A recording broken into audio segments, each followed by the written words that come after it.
నమస్తే జర్నలిస్ట్ మీ కేఎంఆర్. ప్రతి 3 నెలలకు ఒకసారి ఏలూరు జిల్లా అభివృద్ధి సమీక్ష సమావేశం కలెక్టరేట్లో జరుగుతుంది. మరి ఈరోజు జరిగిన జిల్లా అభివృద్ధి సమీక్ష సమావేశంలో మంత్రులు, ఎమ్మెల్యేలు, జిల్లా పరిషత్ చైర్మన్, వివిధ శాఖల జిల్లా అధికారులు ఈ సమీక్షలో పాల్గొన్నారు.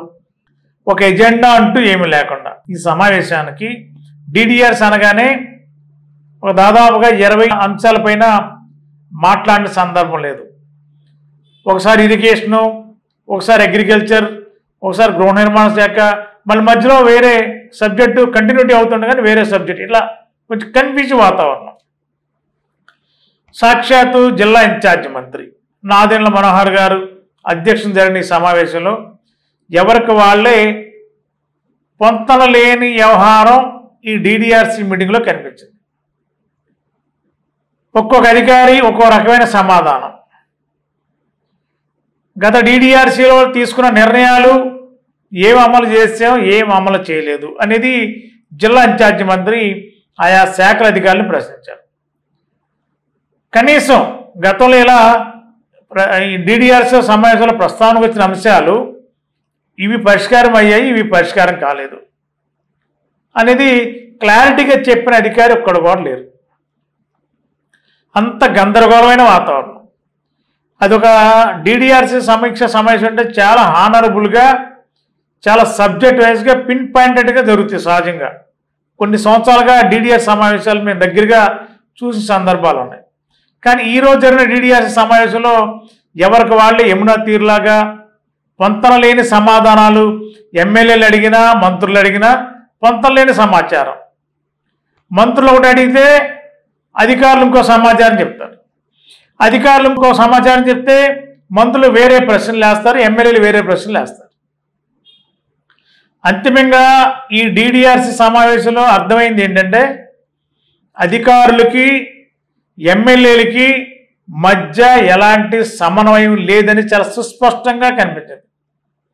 డ్వామా సంబంధించిన విషయాల్లో డ్వామా సంబంధించిన జిల్లా ఆఫీసులు ఆయన ఏదో చెప్పుకుంటూ ఆయన వెళ్ళిపోయాడు. ఇరిగేషన్ సంబంధించిన విషయాల్లో ఏవైతే ఈ కాలువలకు సంబంధించిన వర్క్స్ ఏవైతే ఉన్నాయో వాటిని కాలువలో చేసినప్పుడు జరగాల్సిన పనులు, కాలువ గట్లు పటిష్టపరిచే విధంగా తీసుకున్న నిర్ణయాలపైన ఏమేమి నిధులు మంజూరయ్యాయి, ఏ కాన్స్టిట్యున్సీకి ఎంత మంజూరైంది అని ఎవరికి వాళ్ళే ఎమ్మెల్యేలు అడిగే పరిస్థితి. ఇరిగేషన్ అధికారులు కూడా ఒక్కొక్క కాన్స్టిట్యున్సీకి దెందులూరు కానీ, ఉంగుటూరు కానీ, నూజివీడు కానీ అట్లా ప్రతి కాన్స్టిట్యున్సీకి ఎంతెంత శాంక్షన్ అయింది, ఎన్ని కోట్లు శాంక్షన్ అయ్యాయి, ఏ వర్క్లు పెట్టని చెప్పి ఇరిగేషన్ ఎస్సీ కూడా చెప్పడం జరిగింది. మరి ఈ సమాచారం ఎమ్మెల్యేల దృష్టిలో లేదు అనేది చాలా స్పష్టంగా కనపడింది. కనీసం ఒక వర్క్ ఒక ప్రతి కాన్స్టిట్యున్సీలో ప్రతిపాదించినప్పుడు ఆ ఎమ్మెల్యేతో మాట్లాడి ఈ నియోజకవర్గంలో పలానా ఏరియాలో కాలువ నిర్మాణానికి లేదంటే కాలువ సంబంధించిన మట్టి ఏమైతుందో వాటి సంబంధించిన పనులు చేయాలంటే దీనికి ఇంత శాంక్షన్ అయిందని చెప్పి సహజంగా ఒక లెటరు ఎమ్మెల్యేలు తెచ్చి డిస్కస్ చేస్తారు. సహజంగా మండల స్థాయి ఇంజనీర్లు కానీ, డివిజన్ స్థాయి ఇంజనీర్లు కానీ వెళ్ళి డిస్కస్ చేసి ఎమ్మెల్యే నోటీసులో పెడతారు. కనీసం సంవత్సరం అయింది ప్రభుత్వం వచ్చి, ఇప్పటికీ కూడా అధికారులకి ప్రజాప్రతినిధుల మధ్య ఈ అభివృద్ధి సంక్షేమ కార్యక్రమాల సమీక్షలో కనీసం ఎవరికి వాళ్ళే కనీసం అవగాహన లేకుండా ఎవరు ఇష్టం వచ్చిన వాళ్ళు, కొంతమంది ఆఫీసర్స్ అయితే మీటింగ్ కూడా రాలేని పరిస్థితి, ఎందుకు రాలేదని ప్రశ్నించే పరిస్థితి, డిసిప్లిన్ సిస్టమ్ ఎక్కడ కూడా అమలు అవుతున్న సందర్భం ఈరోజు డిడిఆర్సీలో చాలా స్పష్టంగా కనపడింది. అధికారులు కూడా ఎవరు ఇష్టం వచ్చిన వాళ్ళే సమాధానాలు చెప్పారు. ఎవరు కూడా ఒక సబ్జెక్ట్ వైజ్గా అగ్రికల్చర్ కానీ, మెడికల్ అండ్ హెల్త్లో కానీ ఇట్లా డిఫరెంట్ సబ్జెక్టులు అది కూడా లిమిటెడ్ డిపార్ట్మెంట్లే డిస్కస్ చేశారు. వాటి మీద కూడా ఎక్కడ కూడా సమగ్రంగా చర్చ జరగలేదు. అధికారులు కూడా సమగ్రమైన సమాధానాలు ఇవ్వలేదు. మరి వేదిక మీద ఉన్న జిల్లా కలెక్టర్ శ్రీమతి వెట్రి సెల్వి గారు కూడా మరి ఆమె కూడా ఈ అధికారులు సమన్వయం చేసే పరిస్థితి ఎక్కడ కూడా కనిపించిన దాఖలాలు కనపడలేదు. సమీక్షకు సంబంధించి ఏదైనా ఆఫీసర్ తప్పు చెప్తుంటే దాన్ని సరిచేసి దాన్ని రెక్టిఫై చేస్తామని చెప్పి జిల్లా కలెక్టర్ చెప్తారు సహజంగా రివ్యూల్లో. అలా సందర్భం కూడా కనపడలేదు. అదేవిధంగా ధాన్యం కొనుగోలు సంబంధించిన విషయాల్లో గతంలో ఎక్కడ లేని విధంగా ఏలూరు జిల్లాలోనే దాదాపుగా వేల కోట్ల రూపాయలు లక్షలాది మంది రైతులకి సకాలంలో నగదు జమ చేశామని చెప్పి అన్నారు. దానికి అధికారులు ప్రజాప్రతినిధులు కూడా చాలా హ్యాపీగానే ఫీల్ అయ్యారు. బాగా పనిచేశారు. జిల్లా యంత్రాంగం కూడా ఇన్ఛార్జి మంత్రి, జిల్లా జాయింట్ కలెక్టర్ గారిని, కన్సర్న్ సివిల్ సప్లై డిపార్ట్మెంట్ అధికారులని ప్రశంసించారు. ఓవరాల్గా ఎక్కడ కూడా సబ్జెక్ట్ మీద కమాండింగ్ లేదు. అధికారులు చెప్పే సబ్జెక్టులు వాళ్ళకు తోసిన విధంగా వాళ్ళేదో చెప్తున్నారు. ఎమ్మెల్యేలు కనీసం మాకు చెప్పలేదు, మాకు తెలియలేదు, కనీసం మాతో చెప్పి కూడా మీరు చేయట్లేదు కదా, కనీసం సంపాదించలేదు అనేది ఎమ్మెల్యేలు వాదన. ఇలా ఉంది ఈ జిల్లాలో డిడిఆర్సి సమావేశం తీరి వెళ్ళ. సంవత్సరం అయింది ప్రభుత్వం, ఇంకా నెక్స్ట్ మంత్కి 1 year అవుతుంది. కనీసం ఈ సంవత్సర కాలంలో ఎక్కడ కూడా అధికారులకి ప్రజాప్రతినిధుల మధ్య సమన్వయం ఉన్నట్టు లేదనేది చాలా స్పష్టంగా కనిపించింది. కొంతమంది వెనకాల కూర్చున్న కొంతమంది అధికారులు కబుర్లు చెప్పుకుంటూ ఎవరికి వాళ్ళే ఈ మీటింగ్ మాది కాదన్నట్టుగా కూడా ఒక దశలో వాళ్ళంతా చర్చించుకునే సందర్భం కనబడుతుంది. మరి ఇన్ఛార్జి మంత్రి కొంచెం ఘాటుగానే కొంతమంది అధికారులు హెచ్చరించారు. అంతిమంగా ఇన్ఛార్జి మంత్రి మాట్లాడిన ప్రతి మాటలో ఎమ్మెల్యేలని సంప్రదించండి, ఎమ్మెల్యేలతో కోఆర్డినేట్ చేయండి, ఎమ్మెల్యేలు ప్రజల నుంచి వచ్చిన వాళ్ళు, ప్రజల సమస్యలు ఉంటాయి, స్థానిక సమస్యలు ఉంటాయి, అవన్నీ కూడా క్రోడీకరించుకొని ఆ యొక్క సమస్యల్ని పరిష్కరించే బాధ్యత అధికారులది. ఇంకేమైనా సమస్యలు ఉంటే గవర్నమెంట్ దృష్టికి తీసుకెళ్తాం, అవి మా దృష్టికి తీసుకుని చెప్పిన కూడా సందర్భం ఇన్ఛార్జి మంత్రి చెప్పాడు. జిల్లా మంత్రి, గృహ నిర్మాణ శాఖ మంత్రి కూడా వాళ్ళ నియోజకవర్గం న్యూస్ మీడియాలో కూడా కొన్ని విషయాల మీద మంత్రికే సమాచారం లేకుండా ఉన్న పరిస్థితులు మరి ఆ నియోజకవర్గ అధికారులు కూడా చెప్పడం కూడా ఒక వింత ఈ మీటింగ్లో.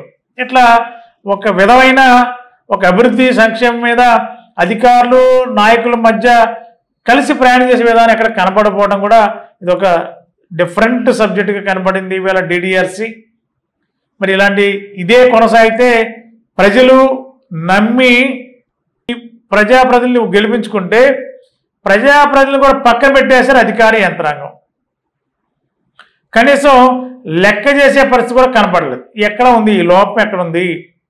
దీన్ని సమన్వయం చేసే విషయంలో జిల్లా మంత్రి కానీ జిల్లా ఇన్ఛార్జి మంత్రి కానీ సరైన రీతిలో వ్యవహరించడం లేదా, వ్యవహరిస్తే ఇలాంటి పరిస్థితులు ఉంటాయి అనేది కూడా మన మీటింగ్లో కూర్చున్నప్పుడు చాలామంది గుసగుసలు ఆడుకోవడం కనిపించింది. ఈరోజు జరిగిన జిల్లా అభివృద్ధి సమీక్ష సమావేశంలో ఎవరికి వాళ్ళు యమునా తీరులో జరిగింది. ఒక గందరగోళమైన పరిస్థితులు. మీడియాలో వచ్చే కథనాలపైన వెంటనే ప్రతిరోజు ఉదయం 8 గంటలకల్లా స్పందించాలి అని జిల్లా ఇన్ఛార్జి మంత్రి డిపిఆర్ఓని ఆదేశించారు. సాయంత్రం 5 గంటలకి వివరణ ఇవ్వాలి. ఆ మీడియాలో వచ్చిన కథనాల్లో ఎక్కడ మైనస్ ఉంది, ఎక్కడ ప్లస్ ఉంది, ఏది కరెక్ట్ కాదు, వీటి మీద సంబంధించిన శాఖ అధికారికి ప్రతిరోజు ఉదయం 11 o'clockకి డిపిఆర్ఓ వాళ్ళకి వివరణ పంపించి వాళ్ళ దగ్గర వివరణ తీసుకుని మళ్ళీ ఈవినింగ్ 5 గంటలకు ఒకసారి సమీక్షించుకుని మళ్ళీ మీడియాకి వివరణ ఇవ్వాలి అని చెప్పి జిల్లా ఇన్ఛార్జి మంత్రి చాలా స్పష్టంగా ఆదేశాలు ఇచ్చారు నాదెండ్ల మనోహర్ గారు. అంతేకాదు గవర్నమెంట్కి చెడ్డ పేరు వచ్చేలా మరి కొన్ని కథనాలు మీడియాలో వస్తున్నప్పుడు మరి వాటికి స్పందించాల్సిన అవసరం అధికారులకు ఉంది, సమాచార శాఖ అధికారులకు ఉంది, వివిధ శాఖల అధికారులకు ఉంది. వెంటనే స్పందించాలి. మీడియాలో వచ్చే కథనాలని నెగిటివ్ ఐటమ్స్, ప్రభుత్వానికి వ్యతిరేకంగా నెగిటివ్ ఐటమ్స్ ఏం వస్తాయో వాటన్నింటినీ సమీక్షించాలి, వాటికి రిజైండర్స్ ఇవ్వాలి, అధికారులు బాధ్యత తీసుకోవాలి, కోఆర్డినేట్ చేస్తుంది డిపిఆర్ఓ అని చెప్పి చాలా స్పష్టంగా చెప్పాడు ఇన్ఛార్జి మంత్రి. మరి అంతేకాకుండా మరి ఒక ఎమ్మెల్సీ, వైసీపీ ఎమ్మెల్సీలు వేసి మరి కనీసం ప్రతిపక్షం సంబంధించిన వైసీపీ ఎమ్మెల్సీకి కనీసం నేమ్ బోర్డు కూడా లేకపోవడం బాధాకరం. ప్రజాప్రతినిధులు అందరూ ఒకటే కదా, ఏ పార్టీ అయినా, ఎమ్మెల్యే అయినా, ఎమ్మెల్సీ అయినా, ఎవరైనా ప్రజల నుంచి వచ్చిన వాళ్ళే కదా. ఎమ్మెల్సీకి కనీసం మీటింగ్ వస్తున్నట్టు కూడా సమాచారం ఇచ్చాను కలెక్టరేట్లో సిబ్బందికి. ఎమ్మెల్సీ కూర్చున్న చోట కనీసం ఎమ్మెల్సీ బోర్డు లేకపోవడం కూడా బాధాకరం. ఆ కూర్చున్న చోట మైక్ కూడా పనిచేయడం లేదు. ఇది ఎంతవరకు కరెక్టు అని కూడా మన వైసీపీ ఎమ్మెల్సీ వంకా రవీంద్ర గారు కూడా జిల్లా ఇన్ఛార్జి మంత్రిని ప్రశ్నించారు. నెక్స్ట్ టైం అలాంటివి జరగకుండా అన్నీ సరిచేద్దాం, ఖచ్చితంగా చేద్దాం, కలిసి ఇలాంటి తేడాలు ఎక్కడ కూడా రాకుండా చూస్తామని చెప్పి ఇన్ఛార్జి మంత్రి గారు చెప్పారు. ఏదేమైనా DDRC సమావేశంలో అధికారుల దారి వేరు, ప్రజాప్రతినిధుల దారి వేరు, ఎవరి దారి వాళ్ళదే యమునా తీరులా సాగిందని మాత్రం చెప్పవచ్చు. Thank you.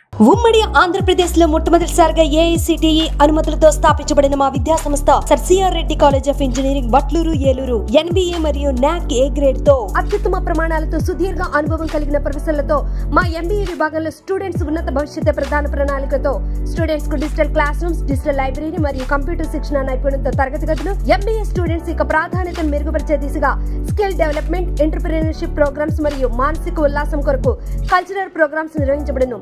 స్టూడెంట్స్ చదువుతో పాటు ప్లేస్మెంట్స్ కూడా ప్రధాన దిశగా ఇంటర్న్‌షిప్ కోర్సులు మరియు యాక్టివిటీ బేస్డ్ లెర్నింగ్ ను ప్రమోట్ చేస్తూ విద్యార్థులను ప్రముఖ కంపెనీలతో MOUs మరియు ఇండస్ట్రియల్ విజిట్స్ నిర్వహించబడును. తద్వారా మా స్టూడెంట్స్ ప్రముఖ కంపెనీల్లో ఉన్నత స్థానాన్ని అధిరోహిస్తున్నారు. అడ్మిషన్ కొరకు సంప్రదించండి sir CR Reddy college of engineering autonomous.